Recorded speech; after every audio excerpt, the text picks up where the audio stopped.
Hello and welcome to the class. Limitation act 1963 के section 25 को आज हमें पढ़ना है। जो सेक्शन 25 है वो हमारे लिमिटेशन एक्ट के पार्ट 4 में है।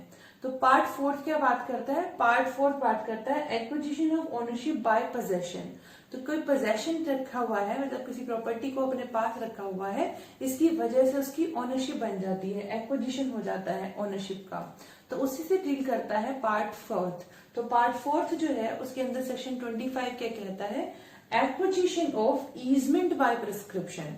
सेक्शन 25 कहता है एक्विजिशन ऑफ ईजमेंट, ईजमेंट का एक्वायर करना हो रहा है कैसे? प्रिस्क्रिप्शन के थ्रू। तो दो वर्ड यहाँ पर आ गए, एक तो ईजमेंट और एक प्रिस्क्रिप्शन। पहले ईजमेंट को समझिए। ईजमेंट हमारे लिमिटेशन एक्ट 1963 के ही सेक्शन 2 के क्लोज एफ में बताया गया है। कैसे? ईजमेंट को हिंदी में देखो तो कहता है सुखाचार, सुख आचार, मतलब सुख की प्राप्ति के लिए कुछ काम हो रहा है। तो किसी सुख की प्राप्ति के लिए देखिए, इसमें पहली बात हमें ईजमेंट के बारे में ये जाननी जरूरी है कि ईजमेंट जो है वो किसी कॉन्ट्रैक्ट से नहीं आता। जनरली राइट की जब बात करते हैं, राइट टू पार्टीज की, तो वो कैसे अराइज होते हैं? जब पार्टीज एक कॉन्ट्रैक्ट में होती हैं। लेकिन यहाँ पर ईजमेंट की बात कर रहे हैं तो ईजमेंट किसी कॉन्ट्रैक्ट की वजह से नहीं उत्पन्न हो रहा है।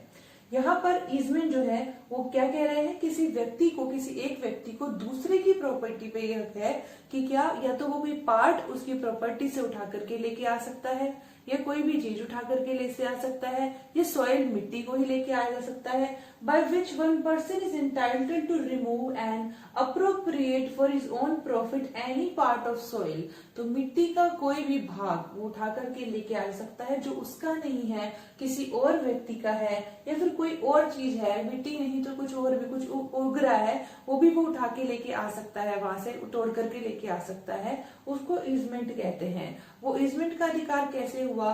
वो ऐसे हुआ कि कैसे यहाँ पर बात कर रहे हैं, बाय प्रिस्क्रिप्शन हुआ। तो प्रिस्क्रिप्शन का मतलब होता है प्रिस्क्राइब्ड बाय लॉ। तो प्रिस्क्राइब बाय लॉ का मतलब होता है एक लंबा टाइम पीरियड है। ये टाइम पीरियड जो हमने मेंशन करना है सेक्शन 25 में, उस टाइम पीरियड से उस टाइम पीरियड तक एक व्यक्ति अगर ईजमेंट को यूज कर रहा है, किसी की प्रॉपर्टी का कोई रास्ता, कोई तरीका, कोई हम बात करें, या फिर कुछ भी जो उस प्रॉपर्टी पर रखा हुआ है किसी और की, पर व्यक्ति यूज कर रहा है, तो वो उसमें आ जाएगा कि वो उसका अधिकार है। किसका अधिकार है? जो उसे यूज कर रहा है। मुझे लगता है अभी तक क्लियर होगा। पहली चीज, ईजमेंट जो अपना नहीं है, किसी और का है, उस पर भी हक है, उसको ईजमेंट बोल दिया। क्यों हक है? क्योंकि प्रिस्क्रिप्शन है, प्रिस्क्राइब्ड बाय लॉ है, एक टाइम पीरियड तक ये करते आ रहे हैं, एंजॉय करते आ रहे हैं, इसलिए ये हक बन गया है। Acquisition of easement by prescription, by prescribed by law. कैसे? क्योंकि वो बहुत लंबे टाइम से यूज करते आ रहे हैं। वो लंबे टाइम को क्या कहेंगे? वो लंबा टाइम कितना है? इसी को सेक्शन 25 में बताया गया है। 3 सबसेक्शन है, जहां पहला सबसेक्शन ये कहता है, क्या 2 पार्ट में है पहला सबसेक्शन भी, हालांकि पार्ट वहां किए नहीं हुए हैं, बट 2 पार्ट, 2 चीजें बताई गई हैं इसमें। क्या बताई गई है? एक एक बात के अलग अलग मीनिंग है। पहली है access and use of light और एयर। तो पहले तो उन्होंने कहा कि एक्सेस, रीच, पहुंच किसी की लाइट पर और किसी के एयर पर, जो कि किसी बिल्डिंग से सटके आ रहा है और वो व्यक्ति काफी लंबे टाइम तक एंजॉय करता आ रहा है। जैसे अगर मेरे घर के बराबर में कोई घर बना हुआ है, या मेरा घर पहले बना था उसके बाद में कोई घर बना, तो अगर कहीं से रोशनी आती थी और वो रोशनी जो दूसरा घर बना है वो रोक दे रहा है, और उस रोशनी के न आने से मुझे परेशानी होती है, तो वो मेरा हक है, वो व्यक्ति नहीं कर सकता है। अगर वो हक जो व्यक्ति मुझसे छीन रहा है, मैं उसको जो है लेने के लिए कोर्ट भी जा सकती हूँ। और सेक्शन 34 स्पेसिफिक रिलीफ एक्ट के लिए मैं डिक्लेरेशन के लिए जा सकती हूँ।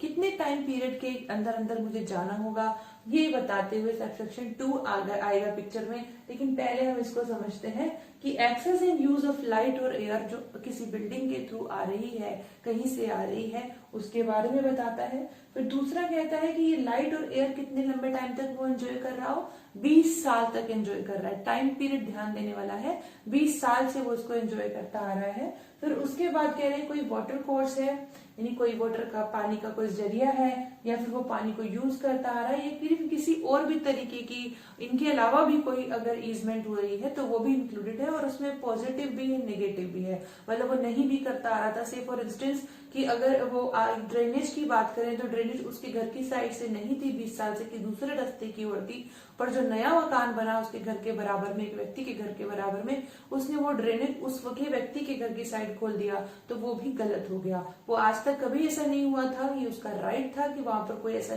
ड्रेनेज नहीं था, कहीं और से किसी और रास्ते से जा रहा था, उसने जबरदस्ती उसके घर के आगे से खोल दिया, तो वो भी कह रहे हैं कि उसके ईजमेंट के राइट्स का इंफ्रिंजमेंट है। तो पॉजिटिव भी हो सकता है और नेगेटिव भी हो सकता है। तो ये कब तक होगा? 20 साल तक। 20 साल का टाइम पीरियड इसमें फिक्स है। चाहे लाइट और एयर की बात हो, चाहे वे रास्ते की भी यहाँ पे उन्होंने बात की। रास्ता कैसे? जैसे अगर हम एक कॉलोनी में रहते हैं और कॉलोनी के रास्ता है कहीं जाने का, और वो रास्ते में अब क्या हुआ, एक व्यक्ति ने घर बना लिया और घर इस तरीके का बनाया है कि जो भी व्यक्ति होगा उसको उसके घर के बीच में से गुजरना पड़ेगा। उसने इतनी जगह खरीद ली है, तो क्योंकि वो रास्ता पहले से ही था, अब लोगों के आने जाने का वो मना नहीं कर सकता। 20 साल से वहां से लोग आते जा रहे हैं और वो आकर के वहां पे दीवार खड़ी नहीं कर सकता। 20 साल की यहाँ बात है, तो रास्ते में भी, वाटर कोर्स पे भी, यूज ऑफ वाटर पे भी, इसके अलावा कोई और इजमेंट होती है, पॉजिटिव नेगेटिव, वो सब इसके अंदर इंक्लूड की गई है। लेकिन वो कैसे एंजॉय करता आ रहा है? 20 साल टाइम पीरियड तो बता दिया, प्रिस्क्राइब तो हो गया, लेकिन और कुछ प्रिस्क्राइब नहीं है क्या?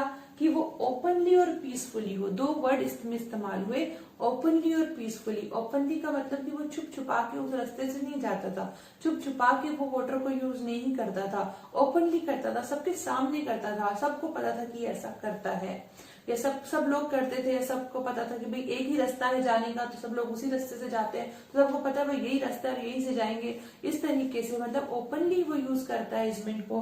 और दूसरा पीसफुली, यहाँ पर इंटरप्शन की बात हुई है कि उसको आकर के कोई इंटरप्ट नहीं करता, कोई उसको नहीं रोकता कि भाई आप ये मत करो, ये रास्ता नहीं, इधर से मत निकलो, उधर से निकलो। 20 साल तक किसी ने उसको रोका नहीं, पीसफुली और ओपनली वो उसको एंजॉय करता है। तो ये क्या होगा? उसका एब्सोल्यूट और इनडिफिजिबल राइट हो जाएगा। एब्सोल्यूट का मतलब कंप्लीट, पूर्ण, और इनडिफिजिबल का मतलब अजेय, उसको अब कोई जीत नहीं सकता। उस पर ये एब्सोल्यूट और इनडिफिजिबल राइट है, और वो चाहे इसको डिक्लेयर कराने के लिए जा सकता है कोर्ट में।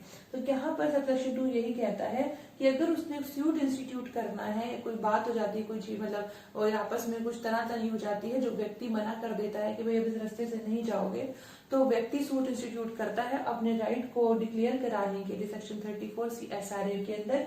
ये एब्सोल्यूट और इंडिफिजिबल है, क्योंकि मैं 20 साल से इसको एंजॉय कर रहा हूँ, तो वो जा सकता है कोर्ट में। लेकिन क्या कह रहे हैं? विद इन 2 years, जब उसके राइट को कंटेस्ट किया गया था, उसके जब इसके मना किया गया था, रोका गया था, तो 20 साल हो गए, उसके 2 साल के अंदर अंदर उसको जाना पड़ेगा यह बात डिक्लेयर कराने के लिए।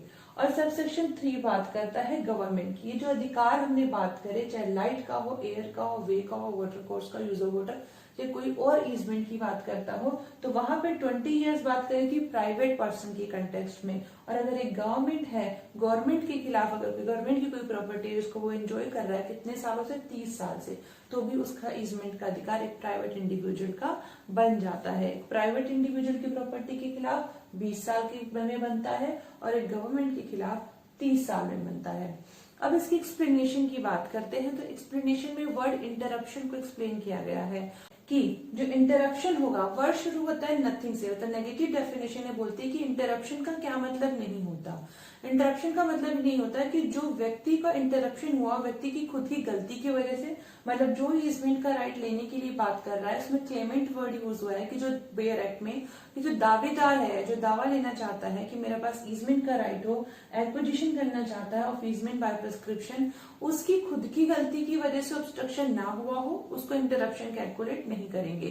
कह रहे हैं कि अगर उसकी गलती की वजह से ऑब्स्ट्रक्शन हुआ है तो वो इंटरप्शन नहीं है। तो इंटरप्शन क्या होगा? जब किसी और की गलती की वजह से वो कम से कम 1 साल, उसमें टाइम पीरियड मेंशन है 1 साल, कम से कम 1 साल तक वो क्या कर नहीं पाया हो, कंटिन्यू नहीं कर पाया हो अपने अधिकार को, उसको बोलते हैं इंटरप्शन। जैसे इसको एग्जांपल से समझिए, जैसे एक व्यक्ति है ए और व्यक्ति है बी। ये ए जो है वो किसी रास्ते को यूज करता है। अब इस रास्ते को यूज करते हुए उसे 19 साल हो गए हैं। कितने साल हो गए? 19 साल। और हमें पता है अगर हमें सेक्शन 25 का डिक्लेरेशन चाहिए सेक्शन 34 SRA में जाकर के, तो हमें 20 साल चाहिए। तो अभी से कितने हुए हैं? 19 साल हो गए एक रास्ते को फॉलो करते हुए। अब ये बी आता है जो कि तीसरा व्यक्ति है, यहाँ हम क्या करेंगे, ए के अलावा दूसरा कोई व्यक्ति बी आ जाता है जो उसकी राह में रोड़ा खड़ा कर देता है। उसको बोलता है कि आप यहाँ से नहीं जाओगे, ये भी तो रास्ता है, इधर से जाओ, इधर से मैं नहीं जाने दूंगा। अब ये जो है, ये व्यक्ति जो है, ये इसी कहने पर इस रास्ते से आना शुरू कर देता है और इसको जाते जाते 1 साल हो जाता है। कितना हो जाता है? 1 साल हो जाता है। तो अगर 1 साल हो गया है तो इसको इंटरप्शन काउंट कर लेंगे। इसके जो हमने यहाँ पे कहा कि सबसेक्शन 1 में जो हमने कहा था कि वो बिना इंटरप्शन के, विदाउट इंटरप्शन उसको जो है वो यूज कर रहा है। तो अगर इस तरीके से किसी और व्यक्ति ने आकर के उसके ईजमेंट के अधिकार में बाधा खड़ी कर दी और वो बाधा 1 साल तक रही है तो उसको बोलेंगे इंटरप्शन।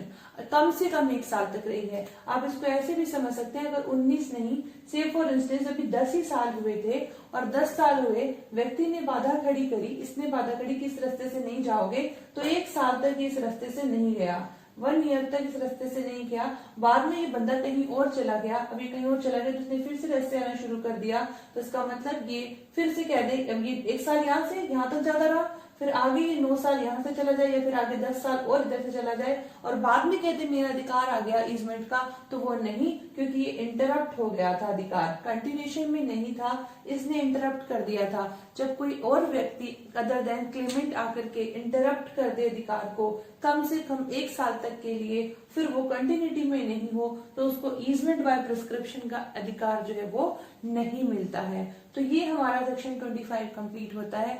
आई होप आपको समझ में आया हो। अभी तक आपने मुझे अनअकैडमी पर फॉलो नहीं किया तो फॉलो कर लो। आईपीसी का क्लास चल रहा है अभी, जल्दी ही मैं और इंटरेस्टिंग क्लासेस भी लेके आऊंगी। बी देयर और देखना बिल्कुल मत भूलना, यूट्यूब पे रहना जरूर। और मैंने जो है टेलीग्राम पे भी चैनल बना लिया है ताकि नोट्स आपको मैं टाइमली अवेल कराती रहूं। लिंक आपको डिस्क्रिप्शन बॉक्स में मिल जाएगा, वहां पर भी फॉलो कर लेना नोट्स चाहिए तो। Thank you so much, thanks a lot, keep learning and keep smiling.